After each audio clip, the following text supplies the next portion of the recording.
So, welcome. This is the second in a series of 3 interviews where I will be talking to one of my esteemed ambassadors from Entrepreneurs Unlocked. For those who don't know, my organisation is a social enterprise based in Bolton. I've been trading for nearly 5 years, and our vision is to change futures through entrepreneurship. We work mainly with people in prison and people on probation to recognise they have skills and talents that they can use to earn an income upon release. And what I did last year was to launch the Ambassador Programme, where I take people with lived experience back into the prisons for them to share their sort of story. And I'm really pleased to say that I have one of my wonderful ambassadors here this morning to share their story and talk about the work that we've done and the work we can do in the future. So a little bit of the 1 minute pitch sort of for yourself. So a bit like, what's your name, where'd you come from, and what brings you here today? So my name's Sam Smith. I was born here in Bolton. I grew up here in Bolton, didn't have much opportunities growing up as a boy. What finds me here today, I met David a few years ago as I was running a networking group from an outdoor education centre that I was part of their business development team. And I met David there and discussed David's his vision, what he wanted to do and help prisoners and people on probation to find their skills and talents through entrepreneurship. And I was delighted to kind of meet David, and that must be 2 years ago now, 2 and a bit years ago, and ever since I've kind of become part of the Ambassador Programme, being in prisons and speaking to the prisoners there. I'm passionate about helping others, and I'm truly grateful to Entrepreneurs Unlocked and being part of the Ambassador Programme, so thank you, David. No, that's all right, yeah. And I think not long after we met, we also did the event in Thorncross Prison, didn't we, where we had the picture competition. So that was a really great day, but I can't believe that's nearly 2 years ago now, wasn't it? Sort of how sort of time flies.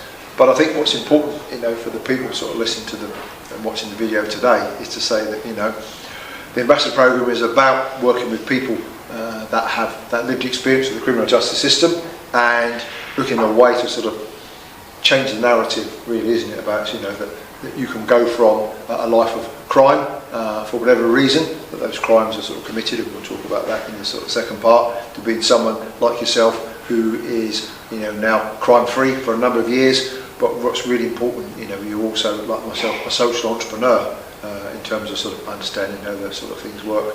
So in terms of your sort of current sort of hat, and we'll just talk about the project that we're working on now. So a few years ago we met, as you say, through Genuine Futures. So Genuine Futures, again, what's that all about, Sam, and how is that helping to sort of the young people and people at the fringes of crime to be able to stay on the straight and narrow? Yeah, so we believe Genuine Futures, I'm the founder of Genuine Futures, and we're passionate about young people, especially those young people who are on the fringes of crime.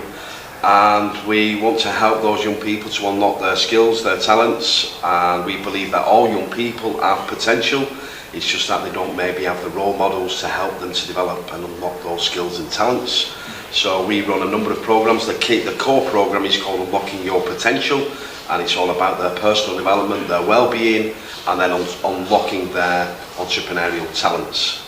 That's excellent, that's really good. And what do you think is sort of different from what we call traditional sort of classroom-based sort of programs, where young people, where they've come through education and not had a good experience, putting them back in the classroom is not the best place to be? So what's sort of unique and sort of really valuable around the programs that you do for the young people?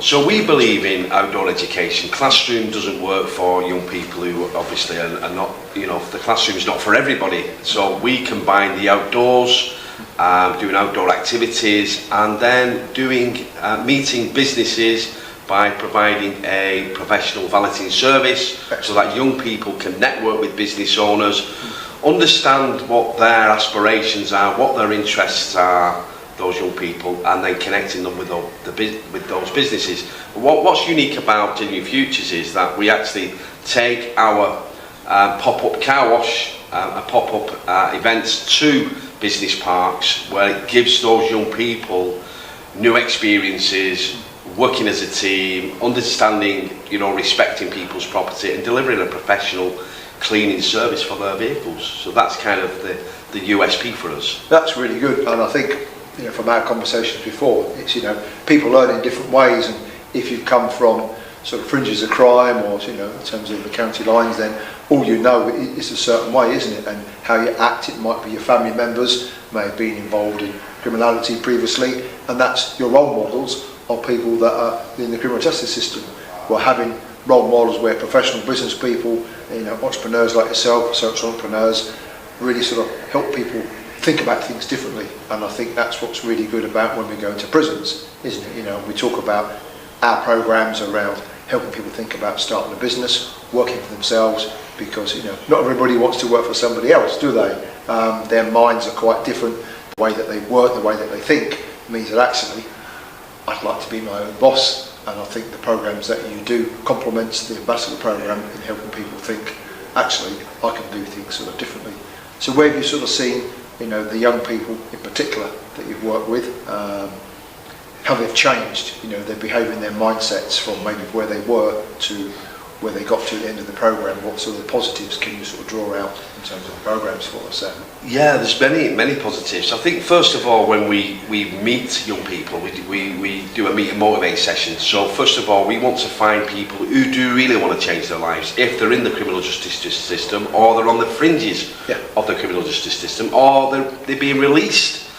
We want to meet them, we want to motivate them, when we inspire them first of all. So it's about inspiration. We've got to inspire these people, by sharing stories of those with lived experience. It kind of, you can connect, they can connect with you, you can connect with them. You break down those barriers, break down those challenges. What are the barriers? What are the challenges that they're facing? And we understand that they've not got the role models in their lives. So we want to be that role model, based upon our lived experience about we not having those role models. That's why we want to bridge that gap and give them that role model, and also removing those negative influences from their lives, so they've got positive influences to help them to kind of unlock their skills, their talents that they don't really know that they've got. But as soon as you start to conversate with them, you start to ignite some kind of sparks with them. Yeah, and I think that sort of translates really well to the sessions we've done in prisons, isn't it? Talking to people that, sometimes they don't recognise that they got a skill. Some of the young people we talked about, music production, rapping, videos, they don't see it as a career. It's something they like doing. It's about turning that hobby into something that's going to earn them an income, which is going to be legitimate. And I think that's really sort of quite key, isn't it? But it starts with a conversation, doesn't it? It starts with that meaningful conversation. Once you connect with them and they can understand similarities to your story and their positions that they're in now, you start to get that connection.